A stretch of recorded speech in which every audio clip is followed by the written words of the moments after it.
با سلام به بورس بازای عزیز که دارین روزای پر استرسی رو پشت سر میذارین. با قسمت دوم پادکست پیش بینی و اخبار فردا چهارشنبه 22 مرداد ماه سال 1399 در خدمت شما هستم. یک کارشناس بازار سرمایه توصیه کرد سهامداران آماتور سهام خود را نگه داشته و نفروشند تا در صورت عرضه دارای دوم دچار ضرر نشوند، چرا که انتظار می رود فردا بازار مثبت باشد. معاملات امروز بازار در پی تایید و تکذیب های مکرر با ریزش 65,000 واحدی به زیر کانال 2 میلیون واحدی سقوط کرد.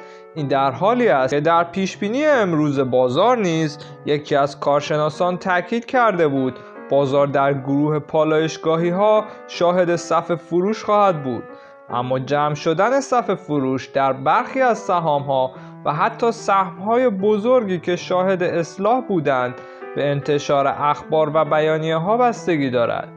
محمد اصولیان کارشناس بازار سرمایه نیز نظری مشابه داشته و معتقد است همچنان بازار فردا نیز تحت تاثیر اخبار دارای دوم خواهد بود.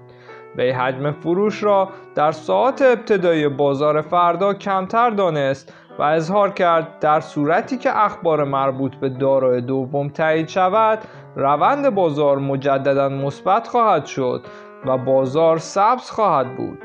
در غیر این صورت می توان انتظار صف‌های فروش سنگین تری را داشت. وی بر این اساس به سهامداران آماتور توصیه کرد که در فروش سهام خود عجله نکنند و سهام خود را از دست ندهند و پیگیر اخبار باشند. سهامداران سهام خود را نگه داشته و نفروشند تا در صورت عرضه دارای دوم دچار ضرر نشوند.